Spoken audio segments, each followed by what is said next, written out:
Assalamu alaikum. Walaikum salam. What's your name, sister? Reshma. Reshma, mashallah. Very nice name. You have a question for me, Sister Reshma? Yes, I have a very good question for you. Okay. Fire away. So what is the number one secret ingredient to a successful marriage? Oh, I'll have to phone a friend for that one. Number one secret ingredient to a successful marriage. I think mutual trust. I think that's a very important ingredient. If people don't trust each other, they're always spying on each other, doubting each other, then they're not going to have a very successful relationship. But perhaps I need to correct myself and say that even over and above all of this, we need God in our lives. If God is not in our lives, people are being misled by the shaitan, and shaitan is always pulling apart at a couple to ruin their marriage. There is even a story mentioned in the Tafsir of Ibn Kathir saying that shaitan is not just one, he's a whole qareen, he's a whole slew of them, right? And there's one who is like the leader of them, and the others come back and report to him how they have misled people during the day.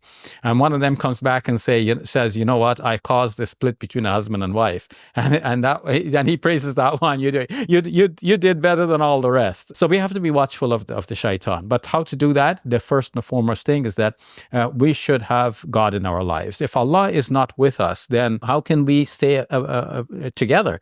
Somebody had an interesting bumper sticker that I saw once, and it says, "A family that prays together stays together." Oh, that's nice. So it rhymes nicely in English. And I think there's a lot of truth to that. Like when we are together as a family and we have a religiously oriented home life, then that will keep the whole family together. And it's also going to rub off very nicely on the children.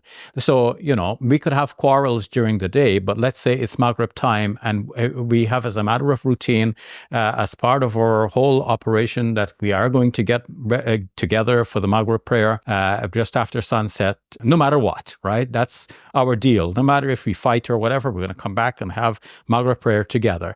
So when we gather for the Maghrib prayer and we are serene, we are talking to Allah and we are confessing our sins and admitting our shortcomings and mistakes, then in that spirit of humility, and then we turn around and we see our family is right there with us, we're going to feel more compassion for our families, and we're going to be, in that humble mood to be able not only to say sorry to Allah for all of our sins, but to be able to say sorry to each other for whatever mistakes we may have made.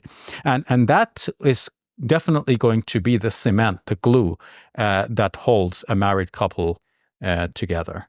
But perhaps you have some insights on this yourself. Yeah, I agree. I agree with you that, having mercy and having mutual trust is what makes a successful marriage. And you're right. And it's hard work, especially when you read comments in our era of social media and you see families on there and it looks easy. But when you put Allah in the forefront, I think that makes the change, And I was hoping you wouldn't say like a good biryani or something, right? that would be like, I have to improve my recipe. But yeah, it's nice. It's nice to hear that. Yeah. If you do improve the recipe, and even if you haven't, and you're cooking a good biryani, do be sure to invite us. Yeah, inshallah. Well, thanks for being here, Sister Reshma. Excellent question. I'm glad you offered your insights as well. Okay. Thank you. All the best. All right.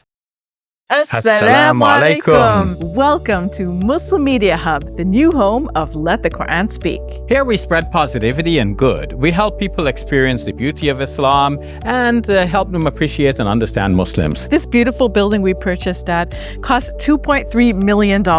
Yeah, we've already raised a third of that money, and with your help, inshallah, we can pay off the rest. So we're looking for people who can give $1,000 each. If you can be part of the select group, that's amazing. Otherwise, just please give whatever you can. Every dollar counts. It's our collective responsibility to share the message of Islam with our fellow human beings. Please help us continue this good work. It's a sadaqah jariyah, something that will continue to be a benefit to the Muslim community long after Safiya and I are gone. Please support our work at muslimmediahub.com. Your support is zakat eligible and tax deductible. May Allah bless you and your loved ones today and always. Assalamu alaikum. Assalamu alaikum.